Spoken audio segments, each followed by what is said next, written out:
nessuno lo sa, secondo me questo nessuno lo sa, seconda partita dei mondiali 94 e ci chiama a me a Dino Baggio nella sua cameretta.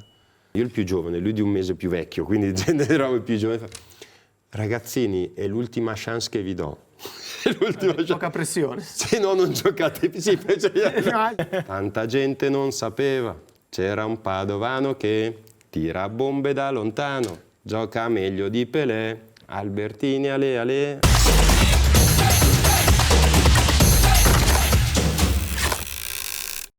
Torna al Locker Room, il podcast rossonero, e oggi entriamo nello spogliatoio con chi nello spogliatoio del Milan ci è entrato 406 volte. Demetrio Albertini, buongiorno e grazie. Buongiorno a tutti. E non sono poche. Non sono poche. Però Demetrio, prima di entrare nello spogliatoio, noi ripercorriamo la storia dei nostri ospiti quasi sempre in maniera cronologica, poi Fazzini ogni tanto cambia, che fa? Io seguo dove va l'ospite. Però andiamo in maniera cronologica. E una delle prime curiosità che abbiamo letto è che ovviamente, come tutti i genitori, venivano a vederti, però quando non giocavi tanto bene, tuo papà faceva qualcosa di simpatico. Partiamo da lì, dall'oratorio, dall'inizio. Sì, nel senso che allora una delle prime cose veniva mio fratello, il sacerdote, perché io ho un fratello sacerdote 4 anni più grande, quindi quando avevo 5 anni ero all'asilo, nelle suore, perché c'è il paesino di 1200 abitanti, l'asilo era gestito dalle suore, e all'insaputa di mia mamma veniva a prendermi nel pomeriggio. Quindi nel pomeriggio veniva a prendermi in bicicletta per andare a giocare contro gli altri paesi. Potete immaginare, 9 anni, io 5, cioè proprio un bambino. Derby. E quindi mi portava dalle altre parti a giocare il derby, chiamiamolo così, nelle altre frazioni, delle cose. E la mamma non lo sapeva, quando arrivava giù trovava solo il grembiulino. E quindi quello. Poi il mio primo allenatore è stato il papà, proprio per l'oratorio, perché poi ho delle foto dove c'è il papà che è venuto a mancare ormai quasi 6 anni fa.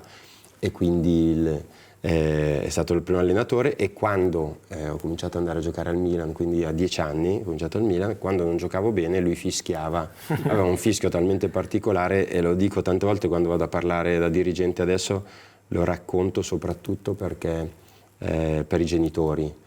Gli altri sono molto più invadenti, no? Lui diventava un segnale personale. Che tu capivi solo che io tu? Io capivo e mi nervosivo totalmente. Ma quindi non era già stavo giocando male. Non era un fischio di dissenso tipo stadio, era un fischio di richiamo? Era... Assolutamente, fischio di richiamo. Tipo sveglia? E racconto questa perché papà, quando gli ultimi giorni della sua vita era sul letto, allora un giorno eravamo sdraiati, ho detto: papà, ma toglimi una curiosità. Tu mi fischiavi e io mi innervosivo, no? Quando giocavo nelle giovanili, e quindi con tanta gente che poteva esserci, ma il fischio lo sentivi. Quindi... Ma quando giocavo a San Siro mi fischiavi anche lì? Certo, se giocavi male io ti ho detto, ma io non ti sentivo.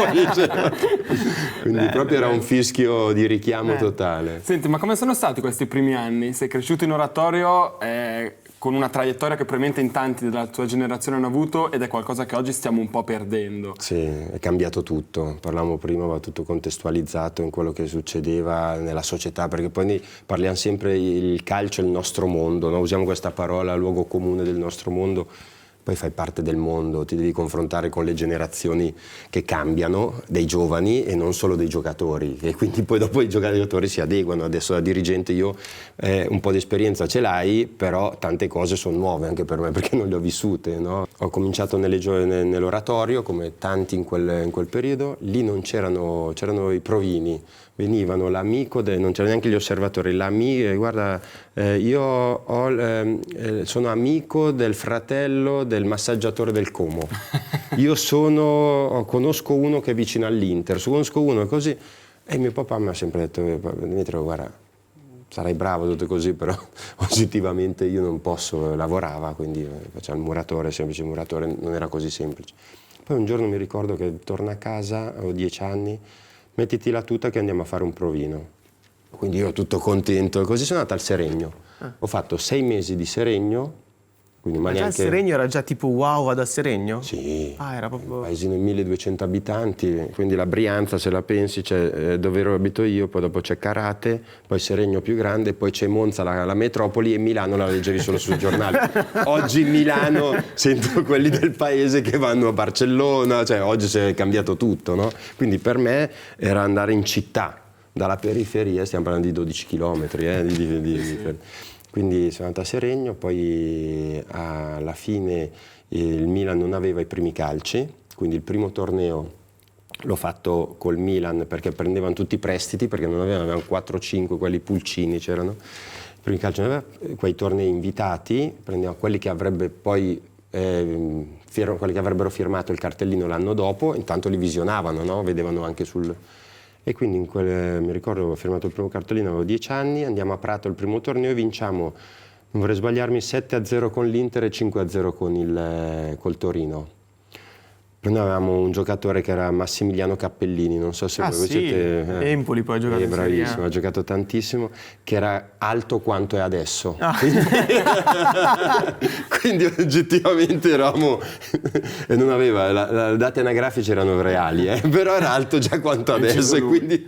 Ma come sei andato? Cioè, chi ti ha detto andiamo poi al Milan? Il provino l'avevi fatto al Seregno? Al Seregno, io dopo andai con il Dindelli, un torneo internazionale, 2 o 3 giocatori del Seregno che avevano una partnership, un torneo a Parigi e giocammo la finale col Saint-Étienne. Per chi è tanto giovane magari non si ricorda, però il Saint-Étienne, che forse sta venendo anche in Serie A mi sembra adesso, no? Magari o verrà, perché se viene dopo pubblicato, no, era la squadra dove è nato Platini, quindi dove giocava Platini.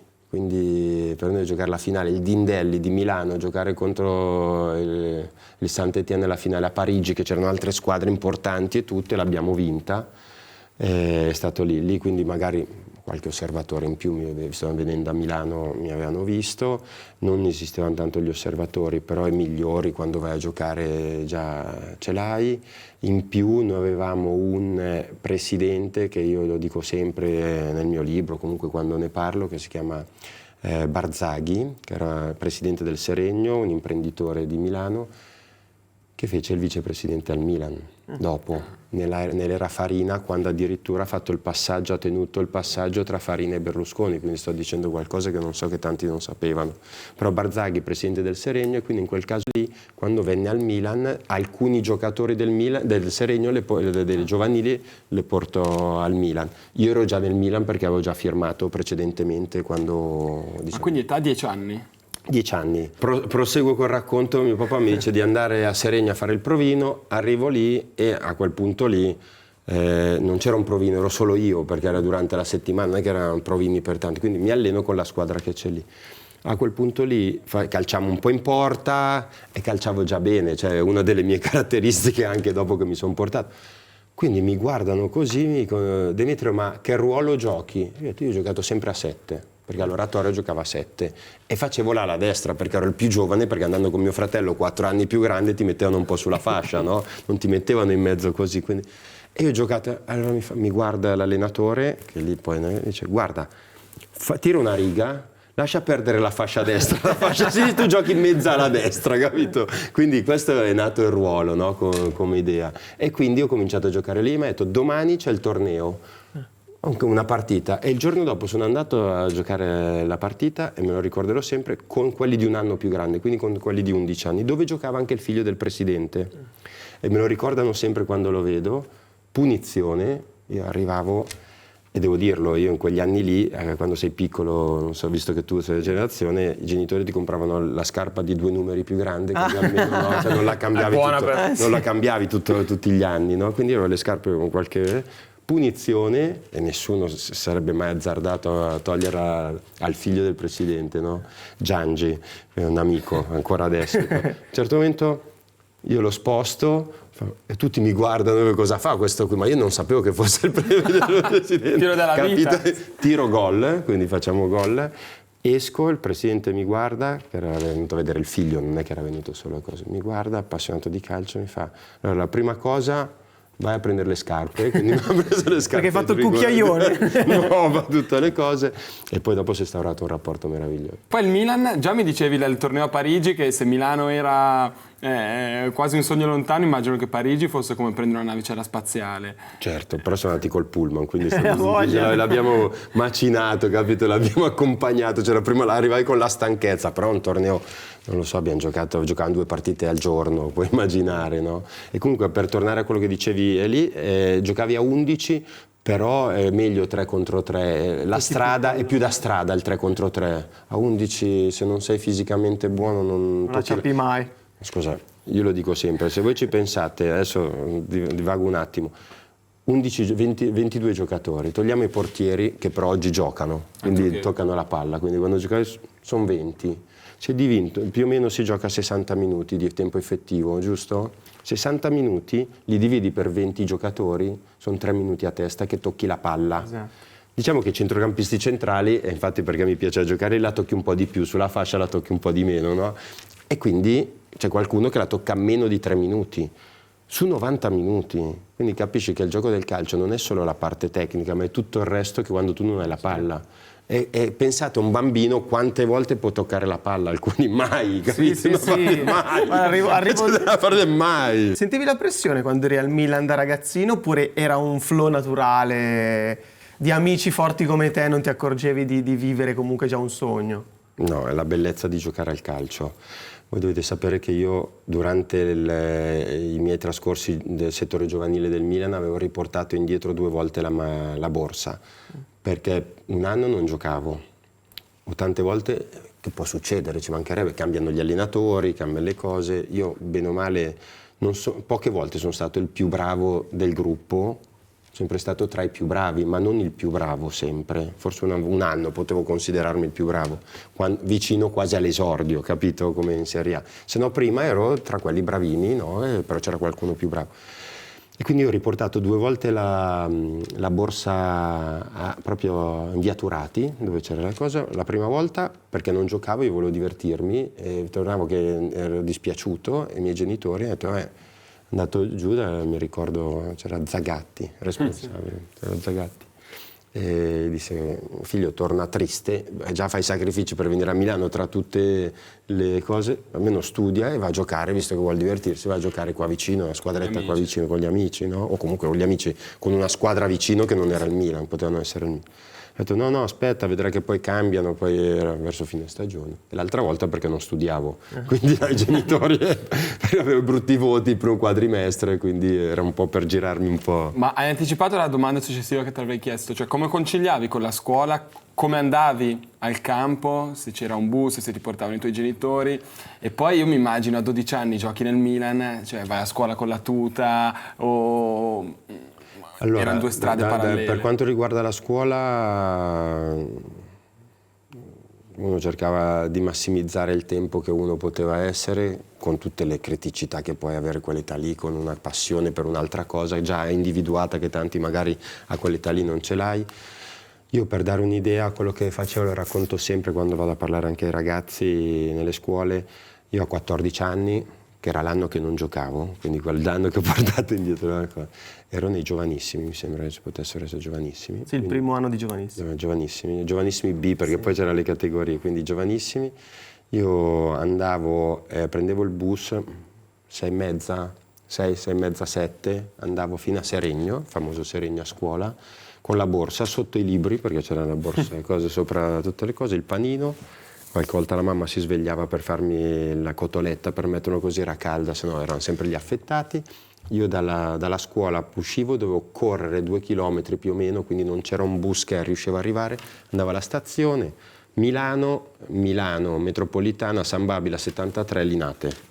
E poi la sera o tornavo coi mezzi o passavo un amico di famiglia che lavorava lì e tornavo. Quindi io tornavo più o meno d'inverno un po' prima, perché poi diventa buio, quindi cose d'estate potevo tornare anche 9:30, 10.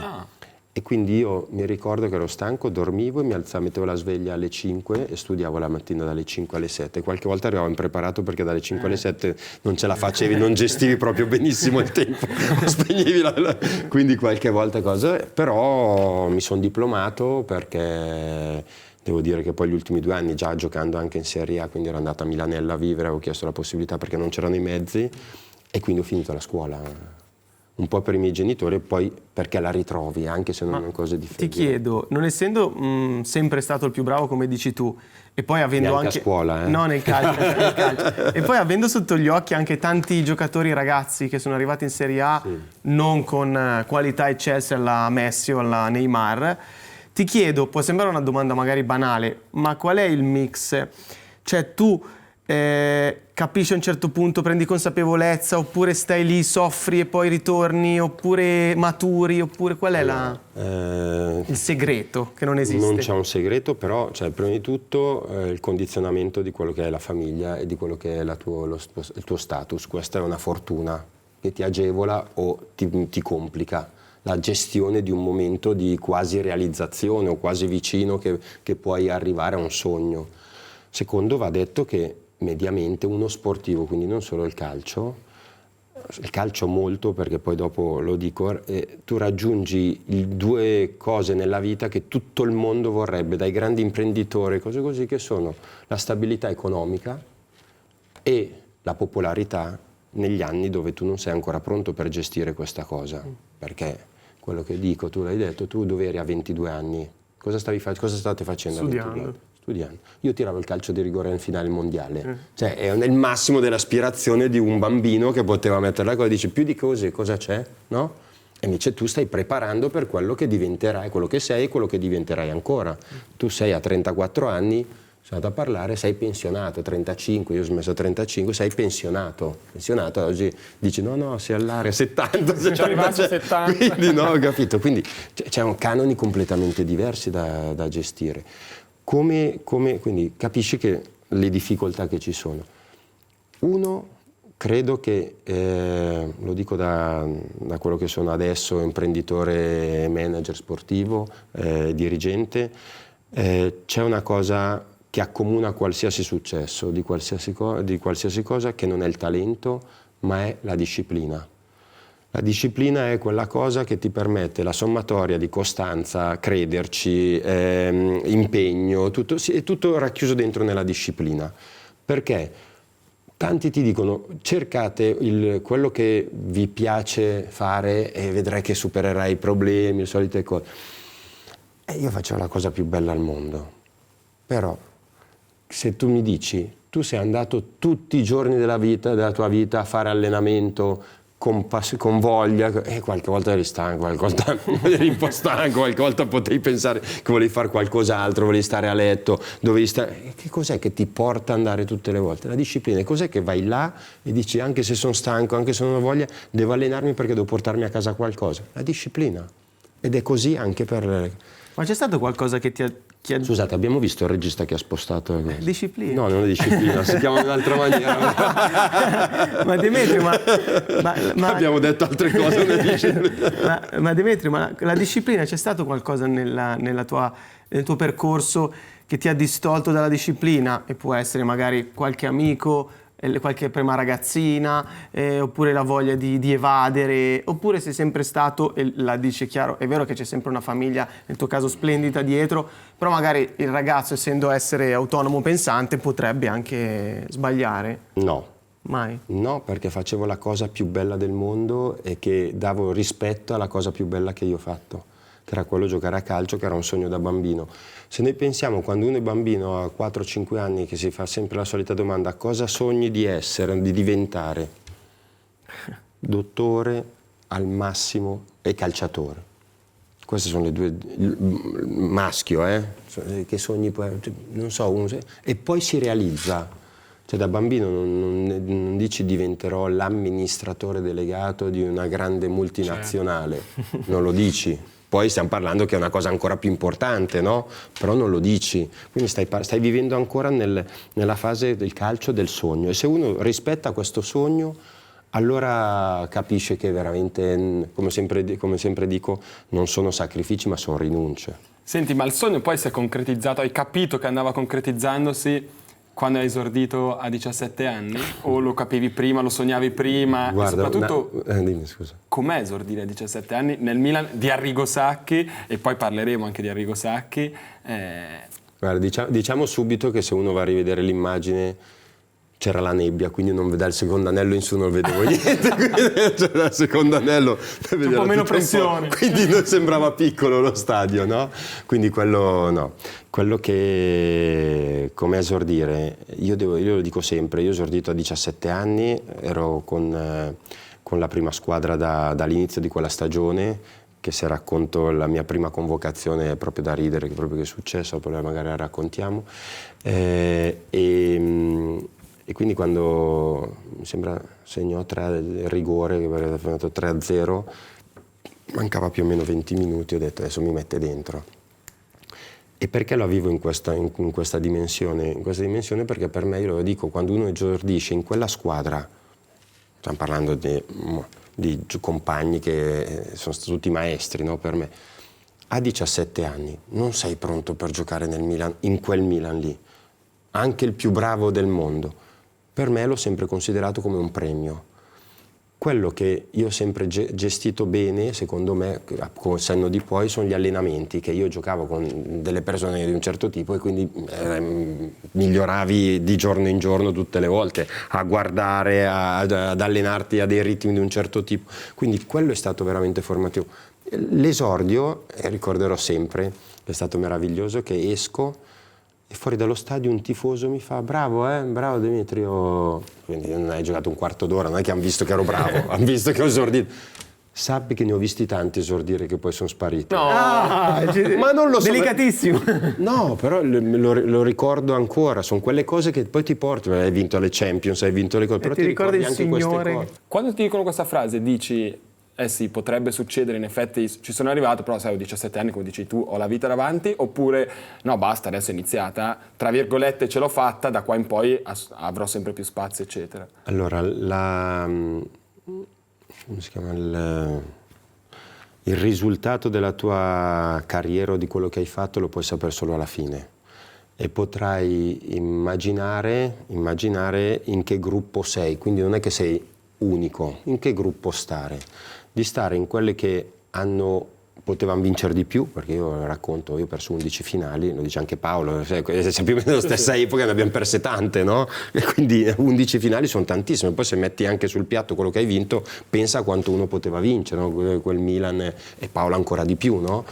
Quindi sei in quello che ho fatto di tutto, ho fatto le cose, ho raccolto veramente quello che ero, quello che sono stato, per poi è meritocratico lo sport, o ero in quella parte di dire bravo ma ha fatto meno di quello che poteva fare, perché ce ne sono tanti quelli che dice, poteva far di più, no? Okay. Sai quanti di quel gruppo? Se si fosse applicato. Se la testa, anche io se fossi stato veloce avrei vinto il pallone d'oro, non c'entra, no? Qualcosa lo puoi modificare. Quindi sinceramente dipende o no in quello che devi stare. E quando esordisci a 17 anni devi riuscire a dare il peso giusto di quello che è. E quello è stato, io dove mi sono sentito giocatore è quando ho cominciato a fare il titolare al Milan. Sono rientrato, 2 partite, me lo ricordo, ero militare, avevo fatto l'anno a Padova, rientro al Milan e 2 amichevoli non mi fa giocare o mi fa giocare gli ultimi 10 minuti, e giocava Carlo, no? Giustamente, comunque sono scelte, poi non è che, no? E era il suo ultimo anno.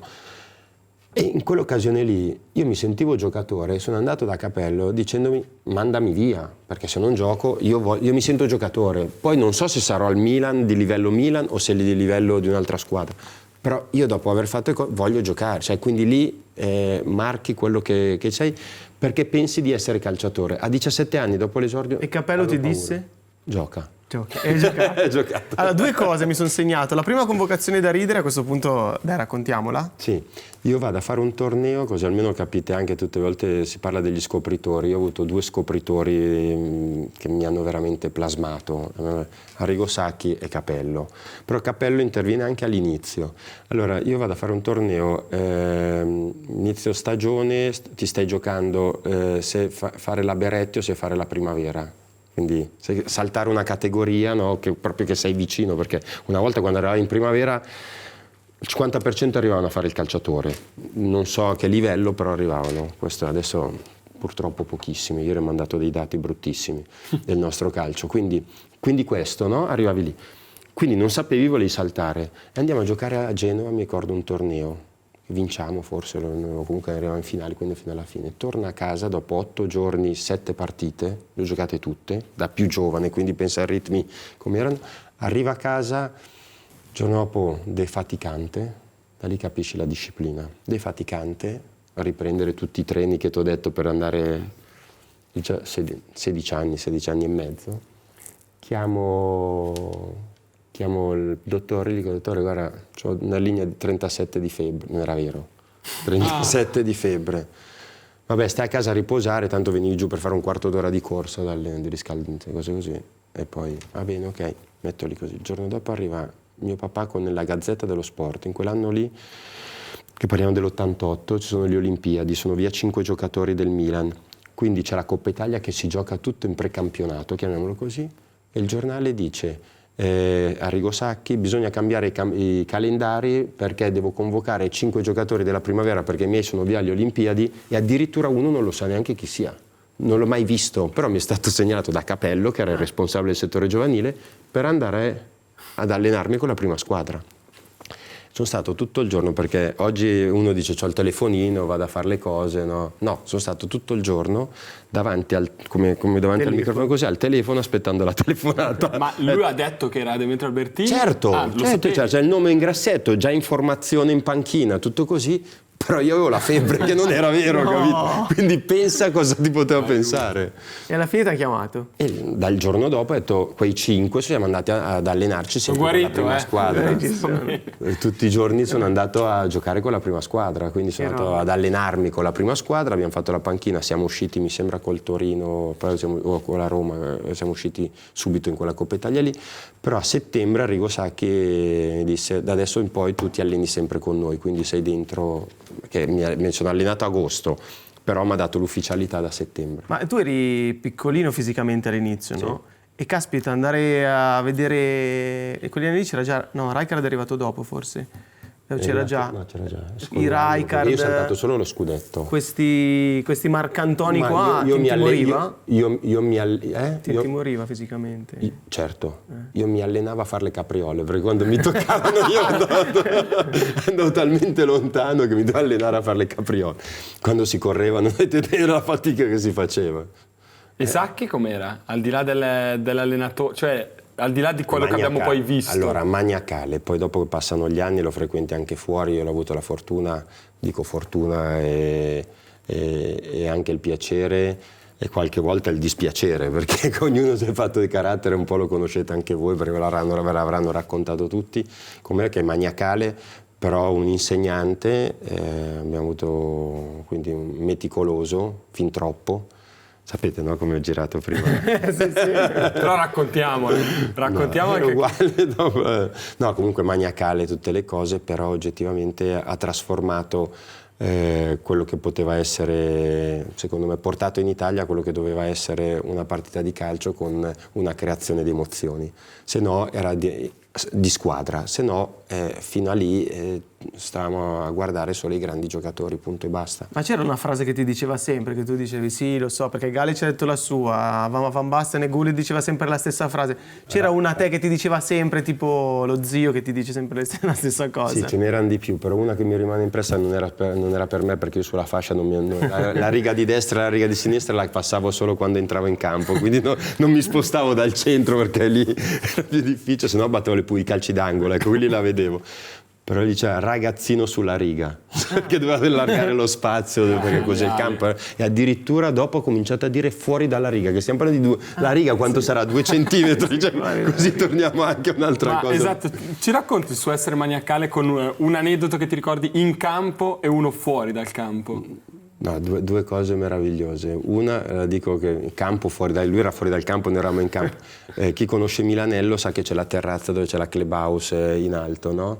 E il campo centrale c'è il pezzo di verde, la discesa, la siepe, poi c'è la pista e poi dopo c'è il campo, che quindi è distante.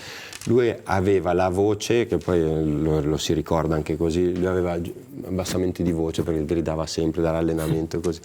Allora lui andava sulla terrazza, quindi lontanissimo, col megafono e urlava e noi non sentivamo niente perché aveva bassa la voce tutta rauca che arrivava a tutte le cose, quindi era da ridere.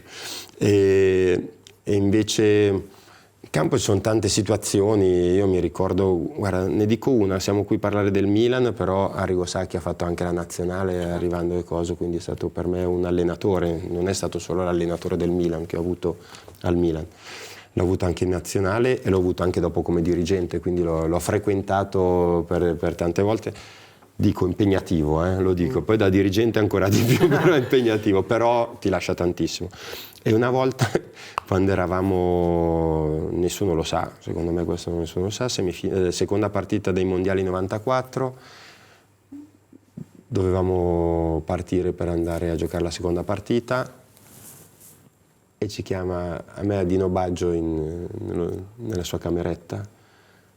Dice, ragazzini, noi eravamo i due più giovani, io il più giovane, lui di un mese più vecchio, quindi eravamo i più giovani. Ragazzini, è l'ultima chance che vi do. Poca pressione. Se no non giocate più. Sì, immagino. Infatti ogni tanto lo ricordi con Arrigo, certo che hai portato lo psicologo, ma mica per me. Quella partita la giocaste poi insieme, tutti e due in mezzo al campo, tutti e due così. Sì, ma abbiamo giocato la prima, avevamo perso, la seconda che quindi era dentro fuori. Sì. No, avremmo giocato più lo stesso, quindi se perdonami un po'. Mi sono segnato una cosa invece che hai detto, a Milanello abbiamo imparato a puntare sempre al massimo. E mi ricollego a quanto Brocchi ha detto quando è stato qua, che ha detto a Milanello vedere le foto, evidentemente vostre, di chi ha alzato le coppe ci dava uno stimolo in più. A questo aggiungo la tua frase del sognare e Berlusconi che immagino ti abbia insegnato a sognare. Sì, guarda, penso che uno quando si parla di DNA che viene trasferito di volta in volta e uno cerca o spera, perché adesso essendo fuori così, uno spera che questo non si perda mai, perché poi dopo ci sono dei DNA, ho vissuto quello del Barcellona, conosco quello dell'Atletico che è completamente diverso da quello del Barcellona, che sono due meravigliosi, conosco quello dell'Atalanta, conosco quello molto molto bene quello del Milan, no? E io credo che quello del Milan oggettivamente, visto che poi l'abbiamo vissuto, perché poi è stato un cambio radicale di obiettivi, perché quando eri prima di Berlusconi, negli ultimi anni precedenti, 2 volte in Serie B, lasciamo perdere come, arrivavi metà classifica, qualche volta ti qualificavi in Coppa UEFA, c'era la Coppa UEFA, quindi questo era l'andamento del Milan, no? L'ultimo era 10 anni prima la Stella, ma comunque più o meno eri questo. È arrivato Berlusconi e disse una cosa, non vinceremo lo scudetto, mi sembrava la cosa più semplice, o vinceremo la Champions League, una cosa ancora un po' difficile. No, lui disse diventeremo la squadra più forte del mondo. E io quello che ho detto tante volte al Presidente quando ho avuto la fortuna di parlarci, era proprio, ho detto, voi avete con tutto quello che è la struttura manageriale, avete reso realtà qualcosa di utopistico, perché nel momento in cui uno racconta diventare la squadra più forte del mondo, cioè, oggi oggettivamente, anche se un po' che non vinciamo la Champions League, a livello di percezione all'estero il Milan è ancora il brand, ma più che il brand, perché a me non piace queste parole così, è la squadra più riconosciuta italiana e non solo italiana. Cioè. Bello. Volevo fare, poi magari però ci torneremo, però c'è una parentesi simpatica di Padova che il buon Luca ha trovato. Sì, vai tu con questa perché questa è bella. Appunto esordisci con il Milan, poi però probabilmente capisci che non c'è particolarmente spazio o che è ancora troppo presto e vai in prestito a Padova. Ti chiedo di raccontarci come hai saputo, come hai deciso o come ti è stato deciso di andare in prestito a Padova. E poi ho letto un aneddoto sulla prima sera in cui arrivi a Padova, che è incredibile. Non era prima sera, ma perché io arrivo di lunedì, o lunedì sera, perché vado a firmare in sede, poi vado per la prima volta con la macchina, guidavo in autostrada che non sapevo neanche dove era Padova, non c'era sapevo solo che dovevo andare in direzione Venezia, perché mia zia dice se vai a Padova veniamo a trovarti perché così andiamo a Venezia, cioè questo erano le cose. E Venezia era un po' come la California. Bravissimo.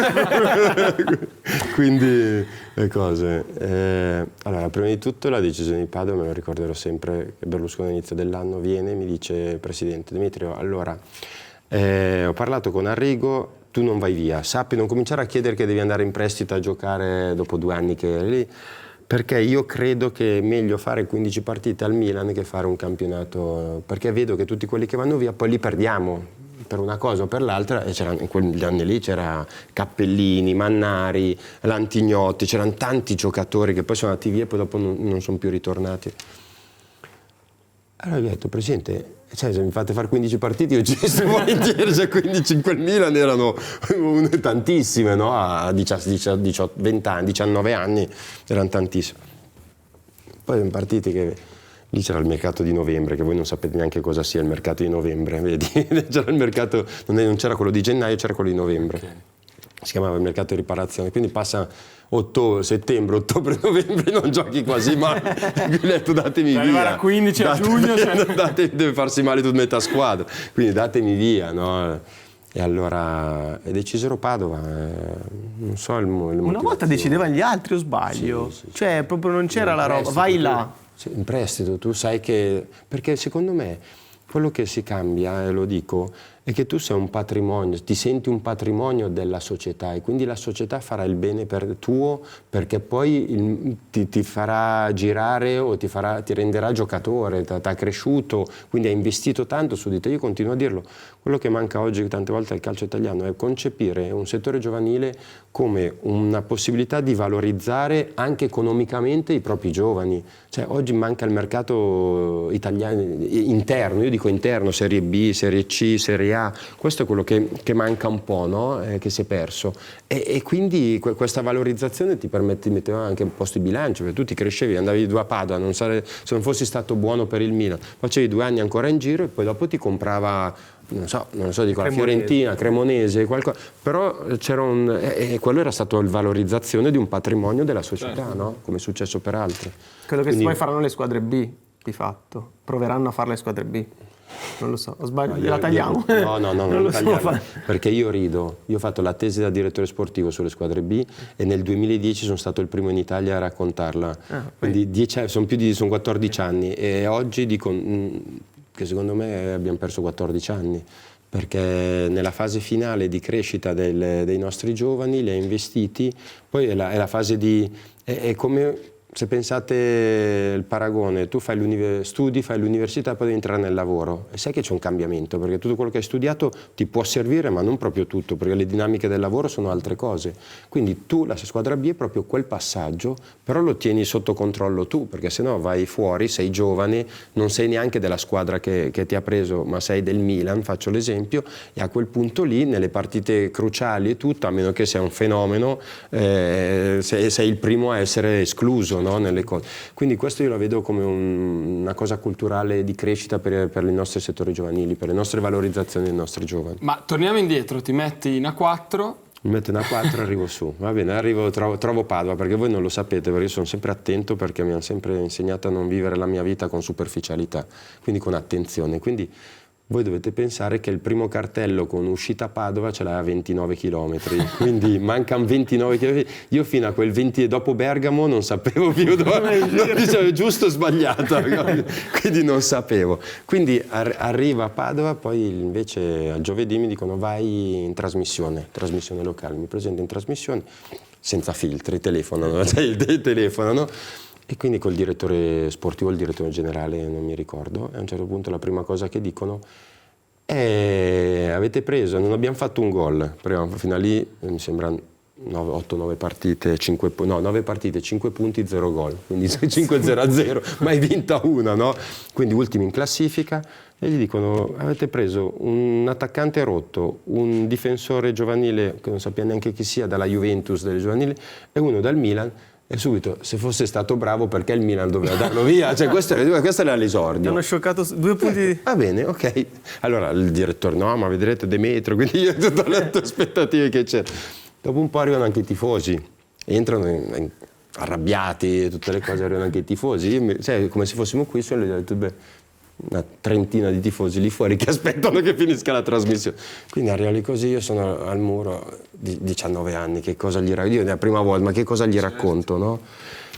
E allora dico, no, ma non ce l'abbiamo con te, tu magari sei forte, tutto così, al massimo andiamo a berci una birra insieme, c'è la vostra età, vabbè, poi finisce lì così, quindi si litigano, discutono come i tifosi magari fanno così, diciamo un po' irruento, ma niente di... Ok, il giorno dopo, domenica, partita, lo ricorderò sempre, antistadio, tutti i fischi, sciopero della curva, vergognatevi, il cartellone vergognatevi, vuoto per 45 minuti. Ho detto dove sono andato? Sinceramente non inizia proprio facile. Però devo dire che in quarto d'ora abbiamo fatto gol, tutto lo stadio è entrato, ho cominciato a cantare il mio, guardate, c'è ancora pelle d'oca, tutto lo stadio cantava il mio nome e quello è stato il mio vero esordio. Io ho letto che ti hanno addirittura dedicato un coro. Sì, Ce lo quello canti? dopo. Noi ce l'abbiamo. Allora, Demetrio, il testo è... Io ho trovato Padovano che? No, perché noi non abbiamo... I tifosi non sapevano? No, noi non abbiamo la melodia. Esatto. Però Luca Fazzini ha trovato tira bombe da lontano, gioca meglio di Pelé, Albertini, Ale. E com'è che era? Non ce lo puoi cantare. Fa niente, vai Demetrio. Ti mettiamo anche il testo davanti anche se però lo sai. non è tutto. Ah, allora cantacelo tutto. Tanta gente non sapeva, c'era un padovano che tira bombe da lontano, gioca meglio di Pelé. Albertini, Ale, Albertini. Bello, e tu per le d'oca subito. Beh, 19 È il primo coro che ti... Ma a 19 anni, ma neanche non l'avevo neanche sognato. Quando ero bambino non l'avevo neanche sognato. Bello, tutto molto bello. E lì giochi con tanti giocatori che poi sono diventati famosissimi ai più, Lego Galderisi, Di Livio, Benarrivo e Giacomo Murelli, che è il secondo di Pioli. Com'era come giocatore? Facci una cosa veloce. Cagnaccio. Terzino destro lì. Lui e Ottoni, il capitano, e dietro Zanoncelli che facevano così Cagnaccio. Sì. Cioè, una volta si marcava uomo lì, Ottoni quello un po' più alto, quindi di testa, e lui quello un po' più rapido, perché c'era sempre, no, la mezza punta, la seconda punta un po' più rapida. Da martellare. Quindi. Bello anche il coro. C'è un aneddoto. No, vabbè, ma questa non l'abbiamo detta. Il primo anno, e facciamo una piccolissima parentesi, flashback, Davide e lei a Franco Baresi. Certo, tutto l'anno. Certo. Era un obbligo. Ecco. Era l'unico che non riuscivo. Davide e lei per un anno. Ma perché faceva proprio paura? Ma non lo so il motivo, perché poi infatti quando l'ho detto, tutti gli altri mi sono detto, noi invece siamo degli cioè, il nonnismo, no? Noi eravamo pezzi di me, cioè, tutto così. È il nonnismo totale, no, è una riverenza grande, sì, di Franco, assolutamente. Ma come negli spogliatoi eri vicino a chi, ti ricordi? Io ero vicino a Marco Simone. E mangiavi con, di solito a destra? Marco Simone, Filippo Galli, poi c'era Stroppa quando c'era Stroppa, un po' il gruppo dei giovani, poi c'era Sordo, Lentini. Ci ha raccontato Filippo che quando appunto tra giovani alzavate un po' la cresta o qualcuno urlava, Franco si alzava, occhiataccia, neanche parlava. Non parlava, ma niente. La cosa più bella è stata quando il lunedì faceva sempre il discorso, infatti me lo sono ritrovato dopo, no? Frank come allenatore, Rijkaard, che io dico sempre che Rijkaard e Ancelotti sono stati oggettivamente i miei due maestri sul campo proprio e l'ho avuto per poco tempo tutti e due anche come allenatori, no? Alla fine. Ma la cosa meravigliosa era che tutte le volte che chiede il lunedì, fai la riunione tutti insieme e parli, chiedi della partita. Questo faceva sempre Arrigo e anche Capello, no? Quasi tutti gli allenatori, non so se adesso si usa ancora, però allora parlava, diceva cominciamo a sentire il vostro sentore, come è andata la partita, allora parte dal capitano e parla il capitano, parla le cose così, poi arrivava Frank e diceva Frank tu? E diceva sono d'accordo con i miei compagni. Il problema è che tutte le volte chiedeva sono d'accordo con i miei compagni. A un certo momento una volta avevamo vinto, quindi erano belli gioiosi così. Dice Frank partiamo da te, non dal capitano. E lui sono d'accordo con i compagni. Quando invece me lo sono ritrovato da allenatore che parlava tanto, ho detto ma Frank io sono stati 3-4 anni a giocare insieme, non ho mica sentito parlare così tanto. Ma quando le squadre entravano nel tunnel si giravano e vedevano voi? Scusate, il Milan degli Invincibili. secondo me anche prima di entrare in campo. Tu pensa, io lo dico sempre, noi abbiamo il record delle 58 partite senza aver mai perso, che sono quasi 2 campionati. Queste 58 partite non è che tutte le volte hai meritato di non perdere, ma quegli altri si presentavano con 0 punti, capito? Giocavano avevano paura, capito? Quindi è quello che incutevi, cioè non puoi fare 58, cioè capita una volta che ti fanno gol o ma non riesci a far gol tu, no, però gli altri, cioè l'attaccante era dentro nella loro metà campo con uno, quindi avevano già paura prima di arrivare nell'atteggiamento e quindi per noi era Ma questa cosa nasce da una cultura diversa dell'epoca che fa un po' il pari col dare del lei al proprio capitano oppure no? Mi spiego, adesso magari i giovani sono anche più irriverenti, quindi magari vanno a giocare anche contro il Manchester City oggi e ci provano, e quindi è una roba culturale o è proprio... Però è la spregiudicatezza. Io dico sempre che il mio sogno, uno dei sogni, sarebbe stato quello di vincere, di finire la mia carriera al Milan. Quindi andare via come altri è successo, no? Quello era il mio sogno, ma se tornassi indietro mi piacerebbe vivere quello che ho vissuto io, perché poi ho visto anche qualcosa di diverso dal Milan, qualcosa di meglio, o comunque in alcuni atteggiamenti, ho giocato poi alla fine in squadre importanti, ho vinto quello che mi mancava, perché la Coppa Italia con la Lazio mi mancava, l'ho vinta, ho vinto una Liga con il Barcellona, quindi anche andando via hai visto una realtà come l'Atalanta, hai visto una realtà come l'Atletico Madrid, che ho dei contatti straordinari in Spagna e tutto, quindi questo se fossi stata al Milan non li avrei coltivati, no? Come situazione. E quindi scusa, ricordami l'irriverenza. Oggi io dico che lì, tante volte noi in Italia soffochiamo per un nostro status quello che è l'irriverenza o la spregiudicatezza del giovane.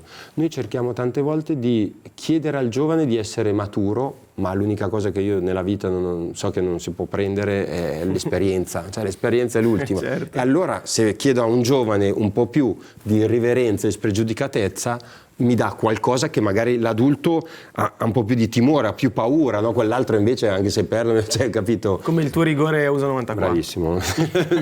Ho letto che con personalità, a questo punto, con confronti maturi, ti sei confrontato spesso con gli allenatori che hai avuto, sul giocare, come si giocava, perché magari potevi giocare di più. Perché dici confrontato? Discusso? Parecchio. Ah, ok, volevo usare una... Sì, perché io ho sempre rispettato, giocato e tutte le cose me le sono portate dopo anche da adulto, da dirigente, da imprenditore. La schiettezza e la trasparenza penso che sia stata la cosa che mi ha portato sempre lontano. Qualche volta anche potevi anche morderti la lingua, no? In alcune situazioni, però io tutte le volte quando avevo qualcosa aprivo la porta, andavo nello spogliatoio dell'allenatore, discutevo anche animatamente, e quasi tutti, ma proprio quasi tutti, sono stati pochi che non ne ho discusso, chiudevo la porta, uscivo e mi allenavo come se niente fosse. Quindi questo è quello che... C'è un po' di ripercussione, tipo, come si è permesso gioca meno?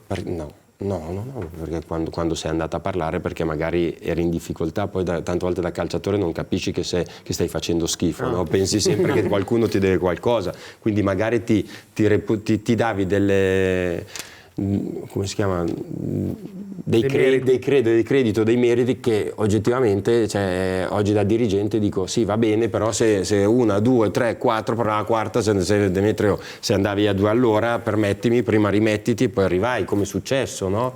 Però lì non lo capisci, sei giovane e quindi tante volte hai una valutazione tua da giocatore diverso da quella dell'allenatore, tante volte anche sbagliando, proprio però essendo leale, essendo concreto nelle cose, vai a discutere, tu esci e tu ti sei tolto il fardello, perché sennò tu vai sempre a casa pensando che stronzo l'allenatore. No, gliel'ho detto, quindi più che averglielo detto, no? Sono tranquillo. Più che averglielo detto, cosa posso fare? Com'era entrare nello spogliatoio con Fabio Capello? Proprio alla luce di questo, cioè quando ci hai raccontato di Sacchi, com'era discutere con Fabio Capello?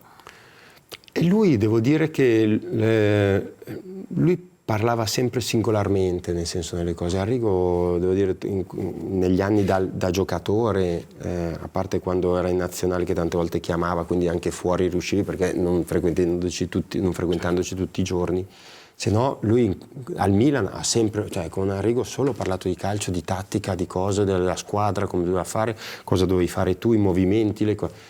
Con Capello, che arriva da un settore giovanile, era un po' più dedicato a quello che era la personalità, quindi qualche errore che facevi. Mi ricordo che una volta uscì un articolo molto forzato, che però a 20 anni ti colpisce, no? Perché ero con l'Under 21, mi chiesero che giochi con la nazionale militare, giochi con l'Under 21, hai esordito con la nazionale A, giochi nel Milan che vince lo scudetto, giochi tutto. Un ragazzo di 20 anni cosa può volere di più? E ingenuamente ho detto, ma vorrei una volta passeggiare e mangiarmi un gelato con i miei amici in centro a Milano, no? Senza essere disturbato. E il titolo era Lo stressato del calcio.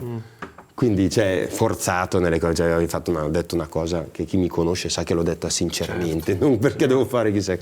E quindi che era un momento tuo di anonimato, che in quel momento lì non avevi più, avevi perso, no? Ormai in tutto. E Cappello, me lo ricordo, ti sei fatto fregare, me lo ridiceva, lui era in campo, io mentre passeggiavo così davanti a tu, però cioè, capisci, erano le cose, poi ti viene lì, ti prende, come qualche volta usava il bastone, poi diceva, ma perché mi usa il bastone? Però era un modo per le cose, quindi se lo conosci, è sempre passato come quello duro, no? Ma lui ha sempre fatto esordire tanti giovani, cioè, se vai a vedere la sua storia, quando a Roma con altri, a Madrid, a Milano, ha messo me a 20 anni titolare in quel Milan che sembrava, cioè ha avuto sempre il coraggio di mettere. Farei i prossimi step. Allora, del Milan che ha vinto tutto, tutti ci hanno raccontato in tanti, e quindi magari andiamo un po' più veloci, perché a meno che hai il super aneddoto, ma che vabbè, magari lo saltiamo, a meno che ce l'hai e ce lo vuoi raccontare. Esatto, o se no la mia curiosità, anche la nostra un po' ieri, era di raccontarci il Milan un po' tra i più brutti hai anche vissuto. Adesso non ti posso dire perché ci vogliono altre 3 ore, però il Milan dell'11° posto, del 10° posto, siamo nel 96, 97, 97, 98. Con i 2 allenatori che abbiamo detto anche. Come... Oltretutto perché? tu che li avevi vissuti vincente, che arrivavi da compagni incredibili, da vittorie incredibili, cioè probabilmente il downgrade, ma è diciamo, molto più semplice di pesante. quello è molto più semplice di quello che pensate. Io dico una cosa veramente diretta anche. Quelli sono gli anni del parametri zero, del cambiamento epocale del mercato. Legge Bosman, parametri zero, Unione Europea. Quelli sono i cambiamenti. Quindi andate a vedere tanti acquisti, ce n'erano 4-5 che arrivavano dall'Ajax, ma non per dar la colpa a loro. E quando tu cambi tanto in un ambiente dove non hai quasi cambiato mai, perché alla fine cosa? Destabilizza. Certo. Destabilizza la cosa, perché poi si devono inserire. Perché io ricordo che c'era qualcuno che voleva insegnare a Maldini come fare a crossare o a marcare.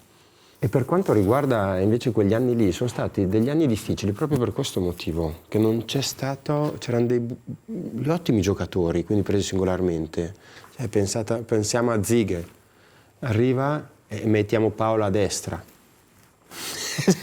Mai giocato, va bene, ma è destro, sì, va bene, però tutti i tentativi, tutte le prove, se ci pensiamo. Quindi quello è un cambiamento che è stato gestito non bene, né da parte interna né da parte esterna. E quello è un cambiamento che va e segna quello che è. Quando cambi tanto, andiamo a vedere, c'è stata la fine di Baresi, Tassotti, il ritiro di Baresi, Tassotti, Filippo forse era già andato via, comunque cioè, comincia a togliere... Sì. Interessante. Allora, Si può facciamo, capire anche molto le interessante. Facciamo questo giochino un attimo per spezzare, siamo quasi in chiusura, poi lascio a Luca il pensiero su che cassettino aprire. Io ho 2 curiosità. Io farei dopo Barcellona e Nazionale, soprattutto Barcellona che ha tante curiosità, così arriviamo al dunque. Prima però c'è il giochino a cui sono sottoposti tutti i nostri ospiti. Piramide. Tutti tranne me, giusto? No, anche tu. È un giochino divertente. Kutuzov nell'ultimo episodio ha fatto un disastro. Allora, partiamo velocemente. Il primo è Ancelotti. Carlo, quello che vuoi, sì, giusto per tappare seconda fascia. Albertini, ti mettiamo subito così vediamo dove ti metti. Nel 10 non c'è il passo. Ti metti... voglio vedere, metto ultimo. Ultimo, cosa vuoi? No, vediamo dopo. Pirlo. Prima fascia. Redondo. Per il Milan, non per il giocatore. Sì, va bene, per il Milan. No, perché se no, cioè, Fernando è qui, capito, secondo me. Cioè, addirittura non c'è più. Facciamo una media, dai. Sarebbe perché se dobbiamo parlare di quello che ha lasciato l'esperienza al Milan. L'esperienza al Milan è qui, Fernando. Okay. Quarto posto. Giunti. Metto di un po' più lontano. Anche lui quarto Sempre posto. quarta Sì, però un po' più lontano di Fernando perché... Tonali. Tonali lo posso mettere qui. Terza fascia. Di Bartolomei. Era un libero. Al Milan ha giocato dietro, al Milan ha giocato adesso dietro. E racconto questo aneddoto così lo capisci perché mi difendo bene, sono un politico sportivo, quindi mi difendo bene. Allora, Esordio di Paolo lo racconta sempre, magari quando verrà Paolo, dice vado a Lidon e Paolo giochi tu. E allora ho detto, vabbè mister, gioco mezzo sinistro, mezzo destro, faceva il 4-4-2 Lidon, no? Quindi non c'era il libero. E gli fa, guarda, parla con Diba, ci dia Diba, perché lui era il capitano, cioè era l'allenatore in campo, così. Allora vado a Diba e gli dico, Diba, mi ha detto il mister che gioco io, ma vuoi che gioco io più mezzo sinistro o mezzo destro? Lui fa, no, non hai capito, io sto al centro e tu mi giri intorno. E quindi quando lo racconta è bellissimo, quindi mi è rimasto impressa. Quindi è difensore. È la prima piramide con 3 buchi. Allora, gli ultimi 2 sono Montolivo. No, dai, Albertini poi lo mettiamo. Sì, Albertini poi lo mettiamo. Asterisco. No, allora me li dici tutti. Montolivo? Però. Qui Rijkaard devi mettermelo. Non dirmi che non c'è Frank, perché sennò se c'è Rivera e non c'è Frank mi arrabbio. Vabbè, allora Frank secondo posto. Che sono i maestri. E poi mancano Montolivo E Biglia. Sono finiti Marcel Desailly, cioè Marcello metto qui. Terza fascia. Marcel, terza metto fascia. Lì. No, perché per capire gli altri, Biglia, basta, Biglia il sono- Monto. Li metti lì, Albertini terzo, dai, ci sta. Dai. Barcellona? Allora, no, prima di Barcellona Dai. un'altra curiosità sempre legata alla Spagna, perché tu vai all'Atletico nel 2002-2003, in cui il Milan vince la Champions, per l'amor di Dio, non che ti manca la Champions in bacheca, però è stata una Champions particolare. Come l'hai vissuta? Hai avuto quasi un rammarico poi? Hai comunque tifato Milan, eri felice per i tuoi compagni? È stata comunque in parallelo un'esperienza talmente bella o positiva o che ti ha insegnato che dici sono contento di essere andato all'Atletico? Barcellona? Barcellona No, scherzo. Allora, tifato Milan, contento per il Milan, come ho sempre stato nelle cose, però c'è un passo indietro, che ci sono le vicissitudini delle situazioni che non sono state, che partono da lì, da quella stagione, da quel momento, che io mi rompo il tendine d'Achille e non vado al mondiale, nell'ultima partita nel Milan, e poi il rientro che ci sono stato, che però vorrei omettere, che me lo tengo per il libro. Ok. No, Poi- però esperienza bellissima, ho tifato Milan, contento per quello che era successo, assolutamente, e non lo dico né per i tifosi o né per passare nelle cose, perché le cose personali sono andate. Io racconto una cosa e nella sintesi che con Galliani, che eravamo anche ieri, siamo stati anche insieme a Roma insieme, quindi ci sono delle situazioni che proseguono in tutto, quindi c'è un rapporto meraviglioso. Però ci sono state, lo sintetizzo dicendo con una frase, che il rapporto con me col Milan, quindi così mettiamoci dentro tutte le cose, è stato che la sofferenza passa, l'aver sofferto no. Poi c'è questo aneddoto curioso che hai già raccontato, ma è bello sentirlo qua, magari con una sfumatura diversa, che tu arrivi a Barcellona e c'è un ragazzo che dice Demetrio Albertini, io lo conosco. non è tu ti così, giri e no, dici ma non è- buongiorno, lei è? Scusi, mi chiamo Lionel, piacere. No, non è proprio così, cioè la sta romanzando, la stai mettendo sui social, come se fosse una minchia, cosa... fa- moderna, fa un po'. No, io vado al Barcellona, viene il presidente, il primo allenamento mio perché non ho potuto esserci nella conferenza stampa, e quindi, anzi, premetto, mi vergogno, lo dico perché questo non l'hai detto, se no sembra, mi vergogno a raccontarla oggi col senno di poi, però arriva il presidente quindi a salutarmi, non ho potuto venire ieri perché avevo un impegno, poi arriva questo ragazzino, gli dice Leo, conosci Albertini? Demetrio, tu lo conosci questo? No, gli ho detto, banalmente gli ho detto no, cioè che poteva essere, no, lui è uno della cantera, puntiamo tanto su di lui. Era il primo anno di Messi in prima squadra? Certo. Quindi e lui, quando fa il gol del pallonetto, che il primo glielo annullano e Cioè, poi il pensavo secondo fosse lo ancora fa in dopo. primavera, no, invece era no, proprio- prima squadra. Quindi, no, perché poi cosa succede? Perché poi c'è il seguito. Perché il seguito è che io a un certo momento, il giorno dopo, andiamo ad allenarci e lì si fa il rondo, quindi il torello classico, si fa le cose, sono 2 torelli, tutti gli allenamenti possibili, immaginabili, 20 minuti di possesso, tutto così. Allora vedi di qua, cioè, quando tu arrivi lì così, vedi sto ragazzino che si mette nel rondo dei fenomeni. Quindi c'era Ronaldinho, Eto'o, Deco, Juli, no, forse Juli era, no, però forse c'era Juli, tutti lì, brasiliani, tutte cose, e lui era là, dentro di te. Di qua c'era quelli normali, no? Xavi, Iniesta, Puyol, vabbè, comunque, eravamo di qui. E io che arrivo dallo settore giovanile, per me uno del settore giovanile deve stare con quelli che sono cresciuti nel settore giovanile, che ti possono insegnare di più, no, nelle cose. E lui era di là. Vede, poi faccio la partitella così, il secondo giorno lo rivedo di là e fa no, tu stai di là, stai di là, stai di là. Incredibile, Così, sì, incredibile. E... No, in generale l'esperienza a Barcellona com'è stata? Perché tu ne parli sempre benissimo, Guarda, nonostante sia stato molto breve. Guarda, io ti dico la verità, chi ha frequentato con me Barcellona nelle situazioni, c'è anche un video di Roberto Baggio che una volta viene a Barcellona e tutto, e addirittura mi dicono, e me l'ha detto anche il presidente Bartolomeu, lo disse un giorno, mi ha detto Demetrio, qui sono passati tutti i giocatori importanti, non c'è stato un giocatore che ha lasciato il segno come l'hai lasciato tu in poco tempo, perché alla fine sono 6 mesi.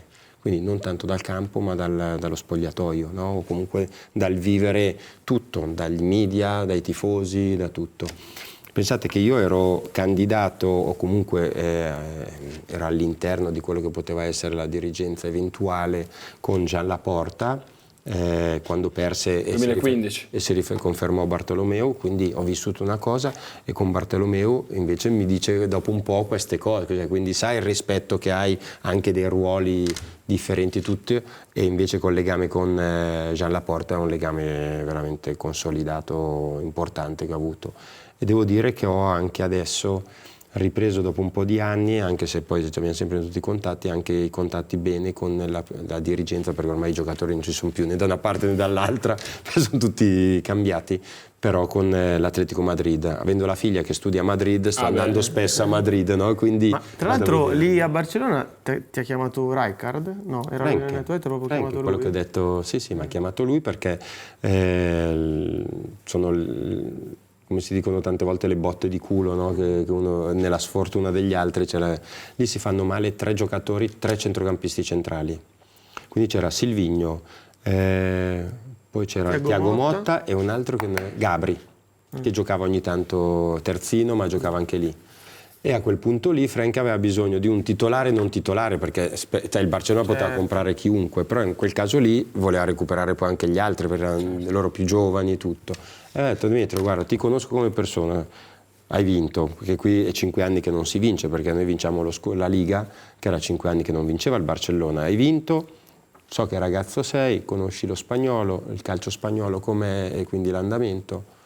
Gli ho detto venitemi a vedere, perché lui mi ha detto ma perché sei all'Atalanta? Gli ho detto guarda, una scelta di vita, perché ero alla Lazio, era un bel progetto di far crescere i giovani, quindi preso in un certo modo, la mia famiglia è a Milano, quindi cominciavano i bambini ad andare a scuola, quindi io potevo fermarmi lì a dormire a Zingonia e tutto, quindi c'era tutto il rispetto della mia professionalità, con un progetto per far crescere i giovani vicino a casa, e quindi ho detto per questo, gli ho detto stai bene? Gli ho detto sì, vienimi a vedere, gli ho detto infatti è venuto 2 o 3 partite, poi dopo... Che tra l'altro tu passi Dalla da polenta Marcolini, alla Albertini, Zenoni, quindi Marcolini, Albertini, Zenoni, a Deco, Albertini, Xavi, dopo pochi giorni, giusto? Poche ore, perché io mi ricordo, sono passato anche dalla pasta in bianco, il minestrone di Delio Rossi, al pollo fritto di Ronaldinho sull'aereo, se devo raccontare. No, ma guarda, lasciamo perdere. Io veramente avevo giocato l'ultima partita a Lecce, quindi abbiamo mangiato all'aeroporto e c'era il mister, non stava andando benissimo, c'era il mister che era lì a controllare, no, la dieta, la cosa così, che ho detto ma sono andati a Lecce, abbiamo pareggiato anche questa volta, tutto così. 2 giorni dopo poi partiamo per andare a Siviglia, che è la prima partita quando faccio l'esordio. Vado a Siviglia, salgo sull'aereo, sento un odore di fritto, ho detto ma abbiamo mangiato, ma che cos'è? C'era 4-5 con i sacchettini del pollo fritto che c'era all'aeroporto, nessuno che diceva niente. Incredibile, incredibile. Vabbè, allora arriviamo in chiusura con le nostre domande casuali. No, prima io una domanda. Vai, fai la domanda e io prendo tutto. Hai fatto 4 grandi manifestazioni con la federazione, con la nazionale. Ci racconti un flash di USA 94? Secondo me più di 4 però. Prima ho fatto le Olimpiadi. Ah no, se io contavo 3 mondiali europei. Le Olimpiadi e poi ho fatto anche i giochi olimpiadi. Ho fatto tutto quello che devo fare, sia da dirigente che da giocatore. L'emozione più grande? Perché in effetti noi le Olimpiadi non le consideriamo mai, ma credo che l'ambiente sì, olimpico però, sia... Sì, bello, però non è per il calcio. Okay. Quindi non lo vivi in un'altra maniera. Sbagliato, perché quello è uno dei rimpianti. Noi siamo arrivati come campioni d'Europa È vero che abbiamo perso 5-6-1 con la Polonia, che poi dopo è stata squalificata, tutto questo, però alla fine poi perdiamo con la Spagna campione, quindi c'è tutte le... però non eravamo arrivati preparati per giocare in Olimpiadi, questo è un dispiacere perché non per giocare, per partecipare alle Olimpiadi, né mentalmente eravamo stanchi, cioè, poi giovani così, 20 anni.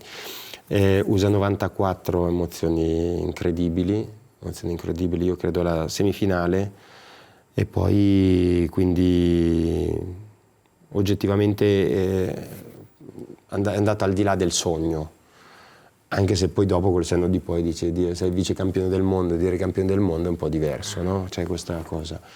E invece se parli di un'emozione anche, che tante volte le emozioni sono anche le delusioni, non sono solo le cose positive, che la racconto come la delusione più grossa che io abbia mai avuto, quella del 2000, la finale dell'Europeo.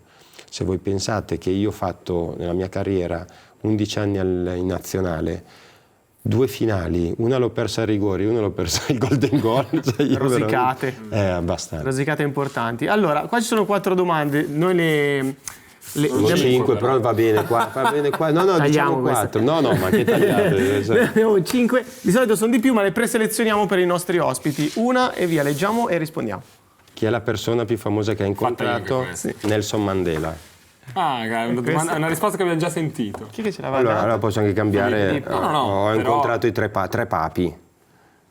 I 3 papi, il Presidente della Repubblica, personalmente oggi che sono istituzionale do una valenza importante poter avere la fortuna di poter stringere la mano al Presidente della Repubblica, Mattarella o a Napolitano prima, e ho fatto anche da accompagnatore per alcune cose quando c'era la nazionale nel 2012 mi sembra che è venuto Napolitano a vedere la semifinale.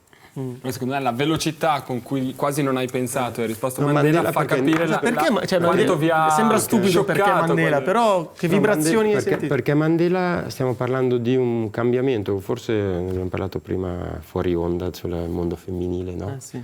Era un momento rivoluzionario del mondo, un po' come Papa Giovanni Paolo II, no? Capito che secondo me sono 2 figure che hanno segnato un po' tutta la mia vita, più di chi altro personaggio famoso mondiale. Quindi Nelson Mandela era forse uscito dalla prigione, dalla galera 5-6 mesi prima, dopo, noi l'abbiamo visto, e c'è stato quindi un momento intenso su un tema così importante e delicato che purtroppo ancora oggi è attualissimo. Ma invece, prima dell'ultimo giochino, la maglia più bella che hai avuto, più strana, o più lo scambio che volevi fare non l'hai fatto di maglia, o che non lo volevi fare l'hai fatto, di quello che non pensavi è diventato e hai fatto lo scambio? Guarda, con dispiacere, dopo dirò la maglia che è una cosa, però con dispiacere io non sono mai stato un amante delle maglie, lo dico con dispiacere perché oggettivamente è un ricordo meraviglioso che oggi avrebbero potuto usufruire più che altro i miei figli, più che personalmente, perché non ho mai dato così tanta importanza. Racconto questo aneddoto che però alla fine è la cosa più felice. Sempre in quei momenti del papà, degli ultimi giorni del papà, eravamo lì così, oltre a quella del fischio, gli chiedo: ma papà, tutte le volte che ti ho dato le maglie quando uscivo, ma dove sono? Le hai regalate? Perché poi lo dava, essendo un paesino, al carabiniere, a quello che veniva giù, non so, cose così. Ho detto: ma a chi le... sono giù nella valigia sotto. Quindi io sono andato giù e mi sono ritrovato tutte le maglie importanti, ho anche una foto che poi dopo vi girerò così almeno se volete le vedete, tutte le più importanti della mia carriera, stranamente. Bella. Delle più importanti, mi mancava solo quello della Lazio, che poi me l'ha recuperato un mio amico perché mi sono ricordato a chi l'avevo data, che ce l'aveva, e me l'ha data. E quindi il tuo tesoro. È il mio tesoro, che poi è legata anche a una situazione molto familiare del papà, quindi meraviglioso. E ce l'ho di tutte le squadre, di tutte che ho giocato, e anche il mondiale 94. Anche quella dell'addio, del tuo addio, ce l'hai ancora peggio. Quello lì era da tenere perché avevo i figli, quindi connettevo anche che era l'ultimo, quindi ce l'ho, sì, quella sì. Va bene, allora finiamo con una stupidata come siamo noi. Abbiamo la lampada magica per esprimere 3 desideri. Dejan delle brema. Puoi esprimere 3 desideri. Siamo in un momento che saremmo stupidi non poterlo evidenziare di quello che sta succedendo sia in Ucraina che in Medio Oriente, quindi oggettivamente il primo desiderio, penso, anzi è doveroso poterlo pensare, portare lì, che si risolvano, visto che è un desiderio di un sogno che potrebbe accadere o dovrebbe accadere tenuta stante, penso che sia la cosa più importante. Tutte le persone che mi sono vicine che possano ancora godere di tutto quello che è i progetti che ognuno di noi, no, può avere in testa della propria vita, e lo dedico soprattutto ai miei figli. Poi io dico quello del calcio italiano, visto che siamo attuali, stiamo parlando di calcio senza andare oltre le cose, che si possa ritrovare un equilibrio di gestione per quanto riguarda la valorizzazione di quello che sono i nostri giovani, perché il calcio è sicuramente un'azienda molto importante, non va dimenticato.